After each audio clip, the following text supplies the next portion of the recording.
Hi friends, welcome to our channel. So మనం ఉదయగిరి నుంచి 2 కిలోమీటర్ల దూరం వస్తే ఈ రోడ్ అయితే కనిపిస్తుంది. వెళ్ళే ముందు మనం ఉదయగిరి కొండ గురించి కొన్ని విషయాలు అయితే తెలుసుకుందాం. సో ఈ కొండకైతే 1000 ఏళ్ళ పైబడిన చరిత్ర ఉందన్నమాట. శ్రీకృష్ణదేవరాయలు, సో నవాబులు, ఇంకా పల్లవులు, ఇలా చాలామంది రాజులు అయితే పరిపాలించారు. అందు కారణం చేత ఇక్కడ 365 రోజులు తవ్వకాలు జరుగుతూనే ఉంటాయి. ఎందుకంటే రాని రాజులు ఎవరైనా చనిపోతే వాళ్ళ నగలన్నీ అలాగే ఉంచేసి వాళ్ళని పూడ్చిపెట్టేవాళ్ళు. సో ఇంకోటి ఏంటంటే ఇక్కడ అనంత పద్మనాభ స్వామి టెంపుల్లో ఎలాగైతే కొన్ని గుర్తులు కనిపించాయి, అలాంటి కొన్ని గుర్తులు కనిపించాయి. అందువల్ల ఇక్కడ ఎక్కడ నిధి రహస్యాలు ఉన్నాయని చెప్పేసి సో 365 రోజులు ఎవరో ఒకరు ఎక్కడో ఒక చోట సో కొండనైతే తవ్వుతూ ఉంటారు. సో అందువల్లనే మొత్తం అయితే నాశనం అయిపోయింది. ఈ కొండని సంజీవిని కొండ అని కూడా అంటారు. సో ఎక్కడ దొరికినటువంటి అరుదైన సంజీవిని, వనమూలికలు లాంటి కొన్ని మూలికలు అయితే లభిస్తాయి. సో ఈ కొండ నుంచి నీళ్ళు అయితే వస్తుంటాయి అన్నమాట. అవి ఉదయగిరి వాళ్ళు సో ఇవే తాగుతారనమాట. ఒకవేళ నీళ్లు వెళ్ళడం ఆగిపోయినా సరే వాళ్ళు ఈ కొండ దగ్గరికి వచ్చి మళ్ళీ తీసుకెళ్ళిపోతారు. అంత బాగుంటాయి అన్నమాట నీళ్ళు. శ్రీకృష్ణదేవరాయల వారు ఈ కొండని బంగారు కొండ అని పిలుచుకుంటారు. సో ఈ కొండ కోసం ఆయన అయితే 18 నెలలు ఆపకుండా చోళ పల్లవులతో, కళింగులు, కాకతీయులతో యుద్ధం అయితే 18 నెలలు ఆపకుండా యుద్ధం చేసి దీన్ని అయితే గెలుచుకున్నారు. మనం దుర్గంపల్లి రోడ్లో 2 కిలోమీటర్లు వస్తే ఫస్ట్ మనకు లెఫ్ట్ వస్తుంది, దాన్ని స్కిప్ చేసేయాలి. అక్కడి నుంచి వెళ్తే ఆంజనేయ స్వామి టెంపుల్కి వెళ్తాము. సో దాన్ని దాటుకొని ముందుకు వస్తే మనకైతే ఈ రోడ్ కనిపిస్తుంది. 1 కిలోమీటరు ఇలా మీకు గుంతలుగా ఉంటుందన్నమాట. సో మీరు దాన్ని దాటుకొని వెళ్ళిపోతే సో డైరెక్ట్గా ఉదయగిరి కొండ కిందకైతే వెళ్ళిపోతారు. మీరు అలా ఒక 1/2 కిలోమీటర్ అలా వచ్చేసి మీకైతే ఒక దర్గా అయితే కనిపిస్తుంది. సో ఇదే అనమాట దర్గా. సో దర్గా అయితే చూద్దాం రండి.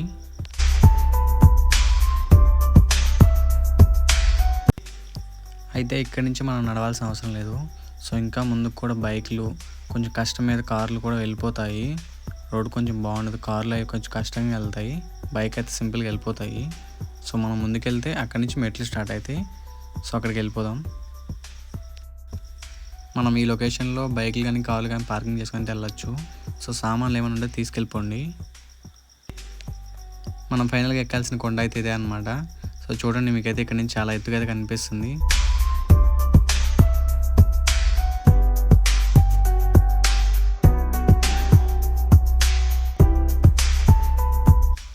మీరు కొంచెం దూరం రాగానే మీకు అయితే రెండో దర్గా కూడా కనిపిస్తుంది. సో నవాబులు ఇక్కడ పరిపాలించారు కాబట్టి వారి యొక్క సమాధుల్ని ఇప్పటికి కూడా పూజిస్తారు. దర్గాని అయితే చూడండి.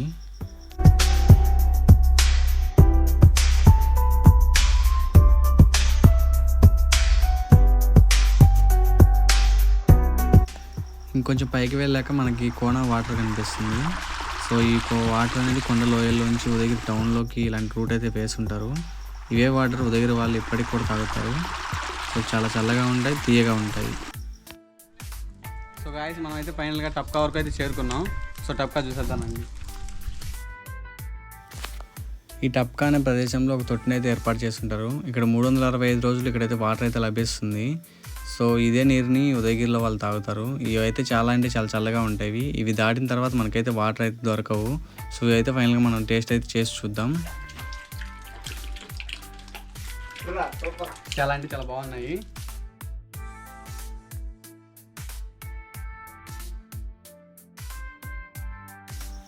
ఇదే మనకి చివరిగా నీళ్ళు దొరికే ప్రదేశం అన్నమాట.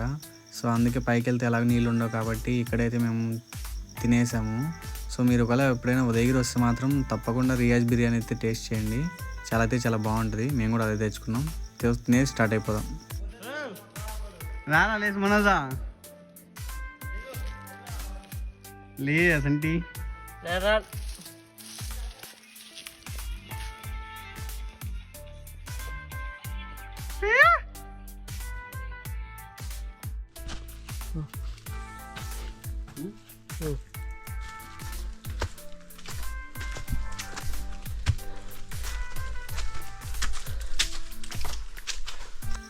మనం మొత్తానికి మొదటి ముఖద్వారం వద్దకైతే చేరుకున్నాం. దీని అయితే అలీ దర్బాజ్ అని పిలుస్తారు. సో దీని తర్వాత వచ్చేసి రాణిమహల్, రాజమహల్ అయితే ఉంటాయి. వెళ్ళి చూద్దాం పదండి.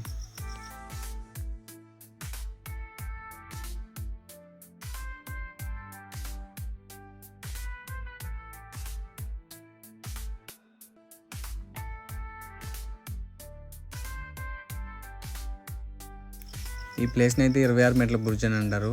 సో సో ఇక్కడి నుంచే రాజుల మీదకి ఎవరైనా దండయాత్రకు వస్తే ఇక్కడి నుంచే సైనికులు మాటు వేసి వాళ్ళని చంపేవారు.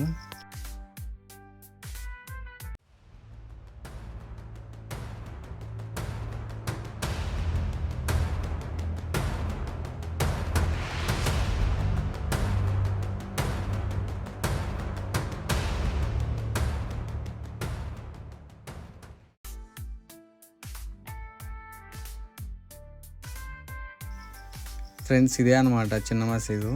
సో నవాబులు పరిపాలన చేస్తున్నప్పుడు దీన్ని అయితే కట్టించారు. సో ఇప్పుడైతే మొత్తం శిథిలావస్థ అయిపోయేసింది. తవ్వకాల్లో దీన్ని అయితే మొత్తం నాశనం చేసేసి అయితే ఉన్నారు.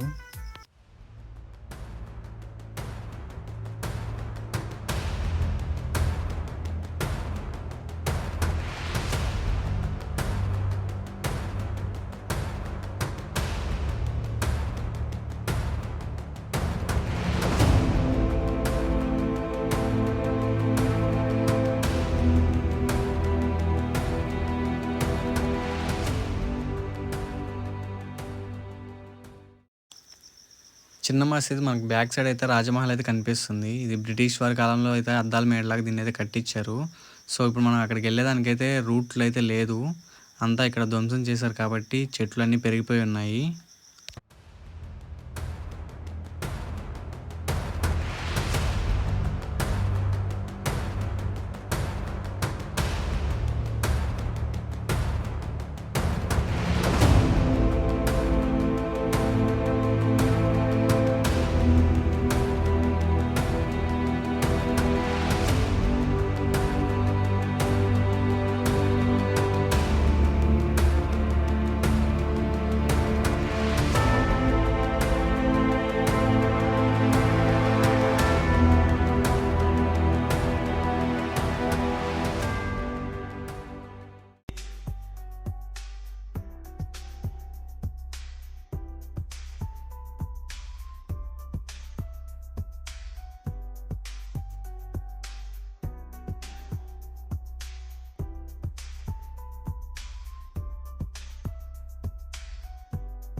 సో ఫ్రెండ్స్, ఫైనల్ అయితే మనం రాణి మహల్ అయితే చేరుకున్నాం. సో రండి చూసేద్దాం. సో బంగారు తవ్వకాల కోసం అయితే ఇక్కడ మొత్తం వచ్చేసి తవ్వేస్తున్నారు. మీరు చూసినట్టయితే ఇది రాణి మహల్. సో బంగారం నిధి నిక్షేపాలు ఉన్నాయని చెప్పేసి అందరు ఇక్కడ చాలా అయితే తవ్వేస్తున్నారు. ఫుల్గా మొత్తం అయితే తవ్వేస్తున్నారు, చాలా నాశనం చేసేస్తున్నారు. సో హాయ్ ఫ్రెండ్స్, ఫైనల్గా మనం అయితే చాలా కష్టం మీద వచ్చేసి పెద్ద మసీదు అయితే చేరుకున్నాం. మొత్తం వచ్చేసి 3.89 మీటర్స్ అంటే కిలోమీటర్స్ వచ్చినాము. ఇక్కడ మెట్ల దగ్గర నుంచి ఇక్కడికి వచ్చేసి 3.89 కిలోమీటర్ ఉంది. అండ్ 4 కిలోమీటర్లు అయితే వచ్చేసాము. సో చూసేద్దామండి.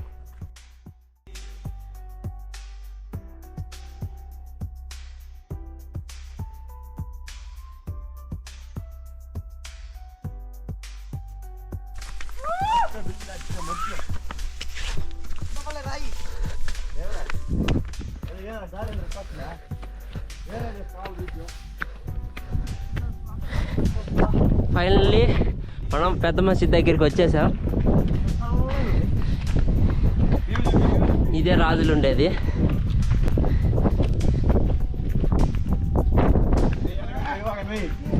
గాలి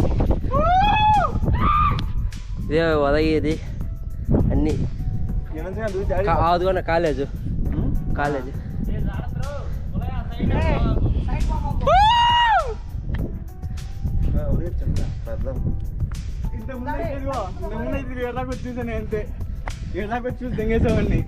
మనం అయితే ఫైనల్గా పెద్ద మసీదు అయితే చేరుకున్నాము. సో ఇది వచ్చేసి లోపల వ్యూ అనమాట. సో లోపల వ్యూ అయితే ఇలా ఉంది. సో ఇక్కడ అందరు పేర్లు అయితే రాసుకున్నారు.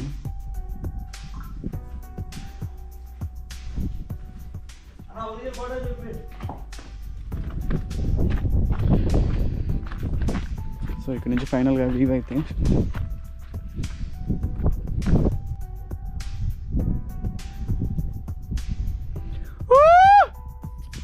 సో ఫైనల్గా అయితే నేను ఇంత దూరం వచ్చింది కారణం ఏంటంటే నాకు ఎత్తులు ఎక్కాలని చాలా భయం అనమాట. దాని గురించి ఇది అయితే ఎక్కడానికి ట్రై చేస్తున్నాను. సో ఇది ఎక్కానంటే నాకు కొంచెం ధైర్యం వచ్చిందని నేను నమ్ముతాను. చెప్పలేసుకొని వెళ్ళారు మీరా? నాకు ఏడే పడుతుంది వచ్చా.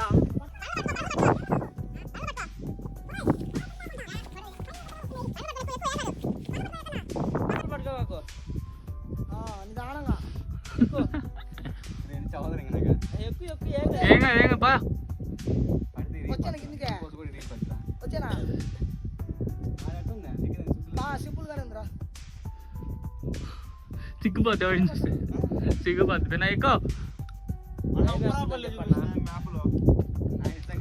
చెప్పేది కాదు చెప్పండి ఏం కాదన్నా.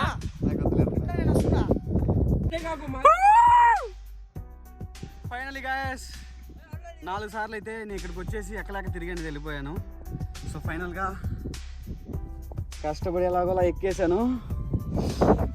ఫీలింగ్ అయితే వేరే లెవెల్.